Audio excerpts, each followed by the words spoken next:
My fiancé just told me she's engaged to someone else. I'm lost. Not sure where to start with this mess, but I need to get it out somewhere. Throw away for obvious reasons. Been with Kayla for 4 years, living together for 2. We got engaged back in February. Hey viewers, before we move on to the video, please make sure to subscribe to the channel and hit the like button if you want to see more stories like this.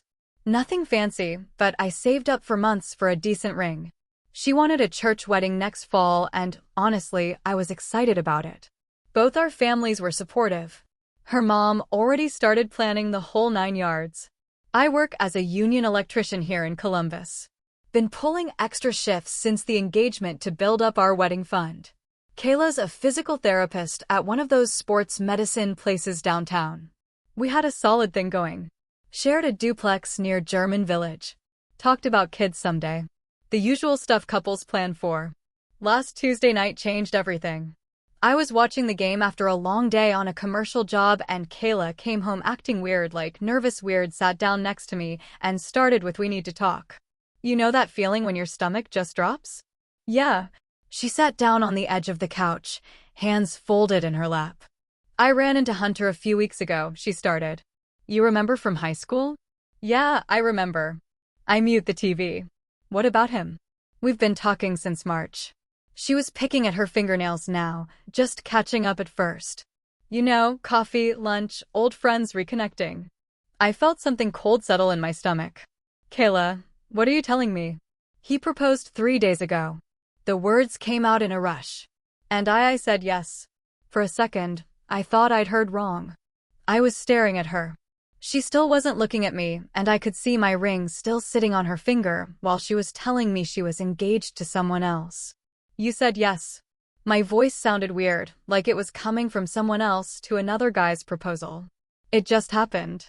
Noah, we have so much history, and it felt like fate, you know, like we were meant to find each other again." She finally looked up at me, and there were tears in her eyes, but she also got this almost excited expression, like she was expecting me to be happy for her. I looked down at her hands. "Take off my ring." "What?" "Take off my ring right now." I stood up, and she actually leaned back like I might hit her or something. "You don't get to wear my ring while you're engaged to someone else." "No, wait. Let me explain." "Explain what?" "You've been cheating on me for months, and now you're engaged to him." "What's left to explain?" "I wasn't cheating. We were just talking." "Until when?" "Until he put a ring on your finger." I could hear my voice getting louder, but I couldn't help it. "Jesus Christ, Kayla. The ring. Take it off." Her hands were shaking as she twisted it off. She held it out to me. "For months of overtime shifts to pay for that thing." "I need you to pack a bag and leave," I said, taking the ring. "Tonight. Give me an hour to go for a drive, and when I come back, I want you gone." "Noah, please. Can't we just talk about this?" "Talk about what?" "You made your choice. Go be with your destiny, or whatever this is." Then I walked out. Her family's been blowing up my phone since. Her mom texted me yesterday saying I should be happy for Kayla's destiny and that true love finds a way. Her dad called me immature for not understanding the power of first love. Like I'm the bad guy here for not wanting to share my fiancé with her high school sweetheart. I've been staying at my sister's place the past few nights. Mia has been great. She's letting me crash in her spare room and mostly just listens when I need to vent. She thinks I did the right thing, but I keep second-guessing. The worst part is wondering how long this was really going on. She said they only started talking in March, but was she already checked out of our relationship before that? Were there signs I missed? I keep replaying conversations, looking for clues I should have picked up on. I'm supposed to work a double shift tomorrow, and I can barely concentrate on anything. My foreman asked if everything was okay because apparently I looked like hell during yesterday's safety meeting. Don't really know what to tell people when they ask. Has anyone been through something like this? I'm 31. Most of my friends are married with kids already, and I thought I was on that track too. Now I'm crashing at my sister's house feeling like I'm back in college or something. Sorry for the novel. Just needed to get this out somewhere people might understand. Edit. Thanks everyone for the support. Reading these comments is helping more than you know. To answer some common questions. Yes, I'm keeping the ring. Paid for it. Might as well get something back. And no, I haven't talked to her since Tuesday. Blocked her number after her family started their guilt trip campaign. A few people asked about the timeline. We got engaged in February. She claimed she started talking to this Hunter guy in March. So yeah, 1 month after accepting my proposal, she was already reconnecting with her ex. Make of that what you will. Update 1 posted 3 weeks later. Hey everyone, posted about 3 weeks ago when my fiancé left me for her high school boyfriend. The support from you guys has been incredible. Honestly, figured I'd give you an update since things have gotten even more bizarre. First off, I'm doing better. Still staying with my sister Mia. She said I could use some emotional support from her instead of being alone in my apartment. I've been throwing myself into work and it's helping. Picked up every overtime shift I could get. And the union's been great about keeping me busy. There's something therapeutic about running new electrical lines. Everything has a purpose. Everything connects logically. No room for the kind of emotional chaos I've been dealing with. Got my ring back from the jeweler where I bought it. They couldn't give me full price, obviously, but I got enough back to upgrade some of my tools. Bought a new multimeter and some specialized conduit benders I'd been wanting. Figured if I was starting over, might as well invest in my trade. I also started volunteering with Habitat for Humanity on weekends. Mia suggested it, said I needed something positive to focus on. It's been good getting back to basics, helping families who really need it. Plus, working with my hands in a different context has been therapeutic. But here's why I'm really posting an update. Last Friday, Kayla and Hunter's engagement photos hit Facebook. Professional photographer, matching outfits, the whole production. Her mom shared them with some caption about true love conquering all in God's plan revealing itself. I only saw them because Mia showed me. I'd already blocked Kayla everywhere. Then Sunday happened. I was getting ready to head to a Habitat build when my phone buzzed with a text from a number I didn't recognize. It was Kayla using someone else's phone. The message was basically asking if I could help her out with a few thousand to secure their wedding venue. Apparently, Hunter was having some cash flow issues with his construction business, and they were about to lose their deposit on some fancy place. But wait, it got better. She also asked if I could put my name on a rental agreement for their lighting setup because I could get a union discount through the IBW. You know, use my professional connections to help finance the wedding to replace me. The freaking audacity. I screenshotted the messages and sent them to Mia before responding. Wanted someone else to see this in case I was losing my mind. Mia confirmed that yes, this was as insane as I thought. I texted back. No, find another way. You have a fiancé and both your family supporting this destiny. Figure it out. Then I blocked that number too.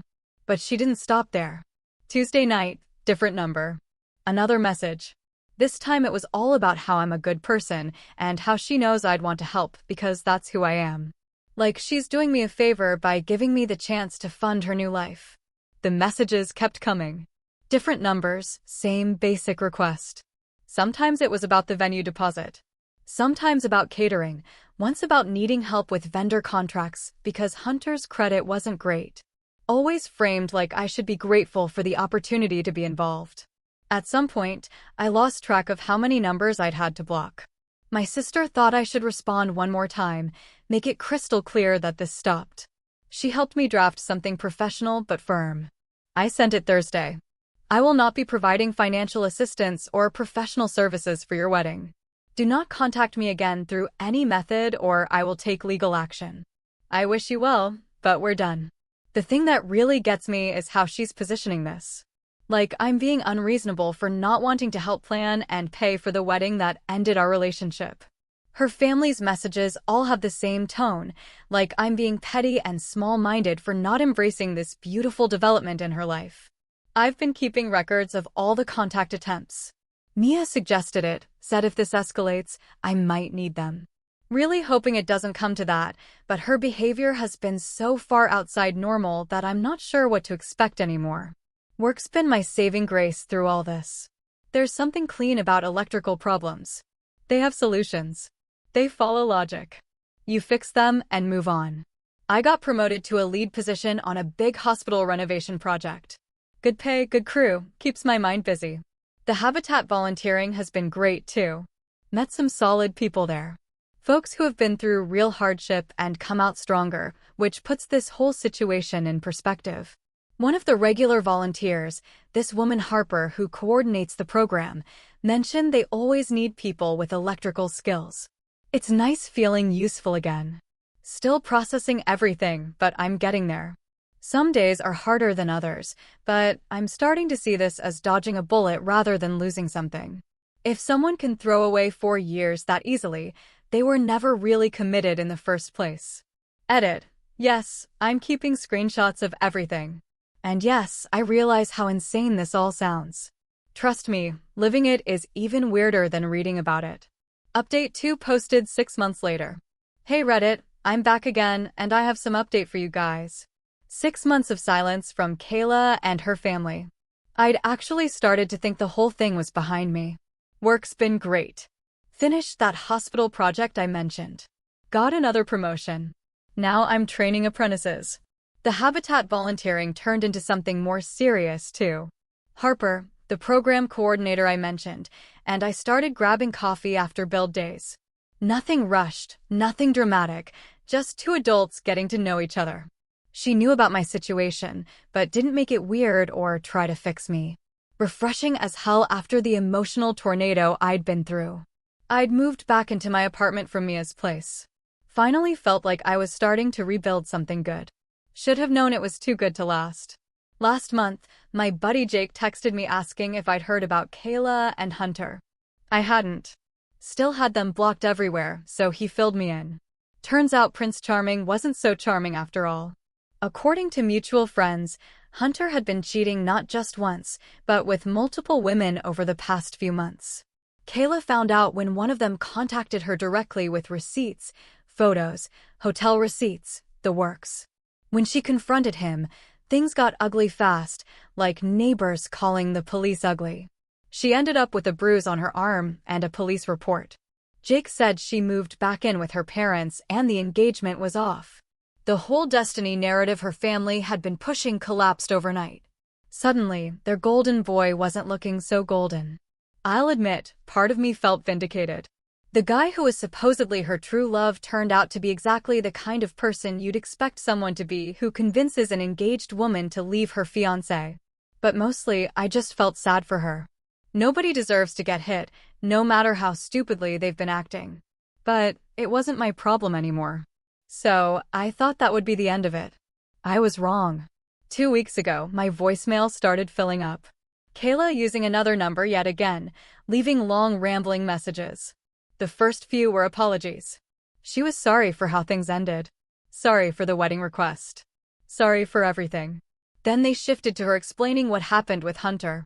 Like, I needed the details. Then they got weird. She started talking about how she'd realized what she'd lost when she left me.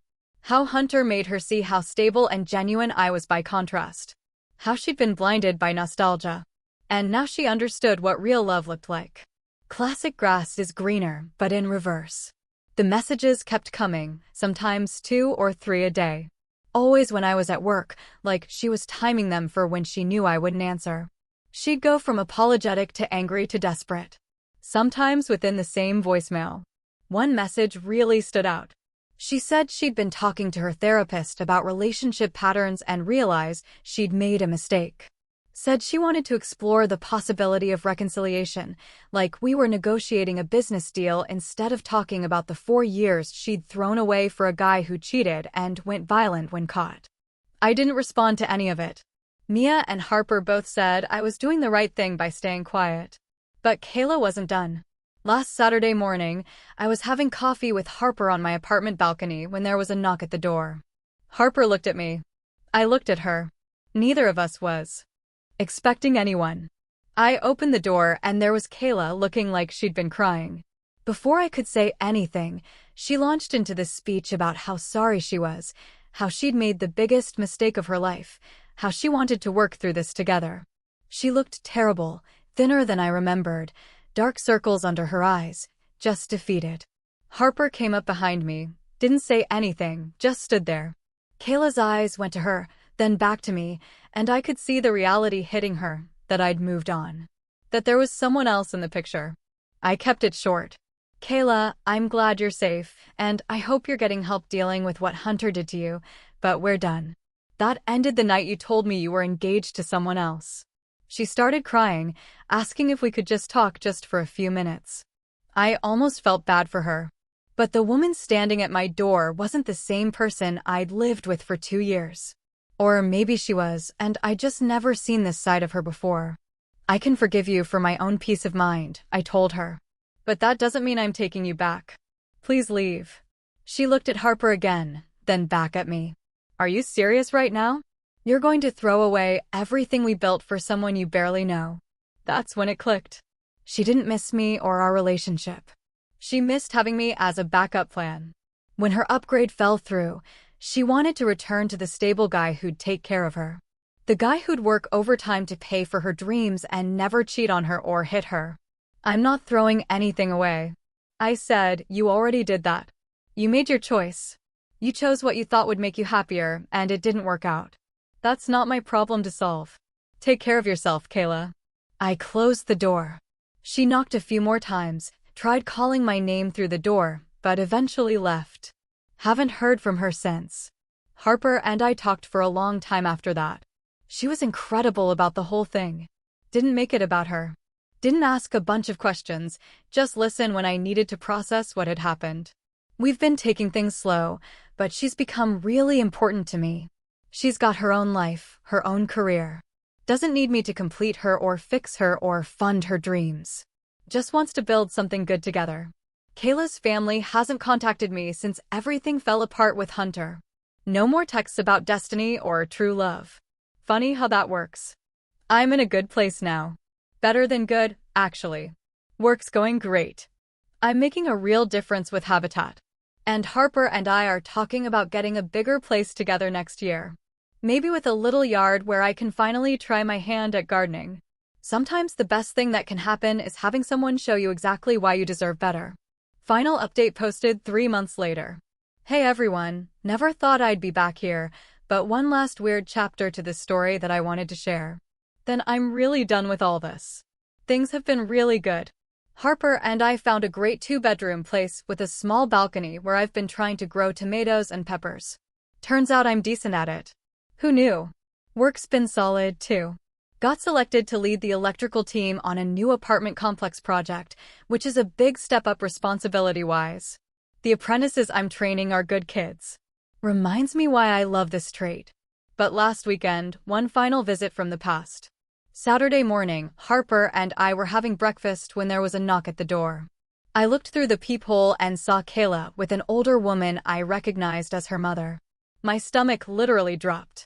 I'd hope we were past all this.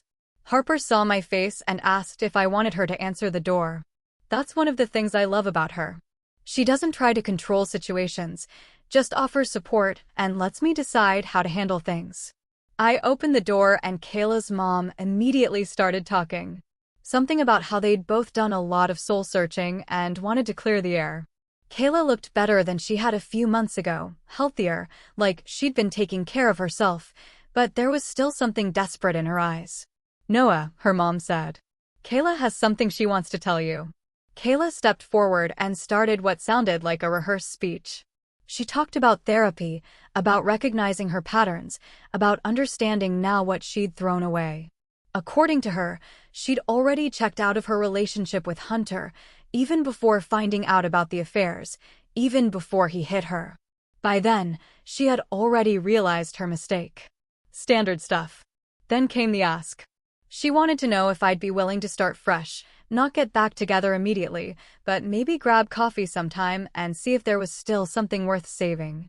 Her mom jumped in to say how Kayla had grown so much and learned to appreciate stability. Harper was in the kitchen close enough to hear, but giving me space to handle it. I could feel her presence, but she wasn't hovering or trying to insert herself into the conversation. I looked at Kayla for a long moment, then at her mom. I'm going to be completely honest with both of you. I said, Kayla, you didn't realize what we had was special. You realized the new guy didn't work out and you wanted to come back to your backup plan. There's a difference.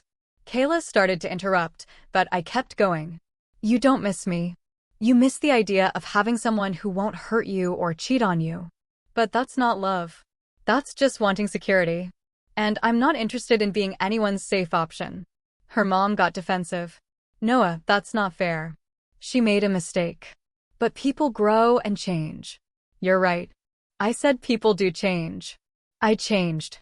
I learned that I deserve someone who chooses me first, not someone who settles for me after their first choice doesn't work out. I looked at Kayla again. I forgive you for my own peace of mind, but we're not getting back together. Not now, not ever. You're going to be fine. You'll figure your life out, but you'll figure it out without me. Kayla's eyes filled up with tears. So that's it. For years means nothing to you. Those 4 years meant everything to me at the time, I said. But they ended the night you told me you were engaged to someone else. What happened after that isn't on me. Harper appeared beside me then, not possessively, just naturally, like she belonged there. She didn't say anything to Kayla or her mom, just put her hand on my shoulder. That's when it really hit Kayla, I think, that I wasn't just rejecting her. I was actively choosing someone else. Someone who'd never asked me to be anything other than myself. They left after that. No dramatics, no final pleas, just 2 women walking back to their car, probably finally understanding that some bridges can't be rebuilt once they're burned. Harper and I spent the rest of the morning working in our little garden. She didn't ask for details about the conversation or need reassurance about our relationship. She just handed me the watering can and asked if I thought the tomatoes were ready for bigger pots.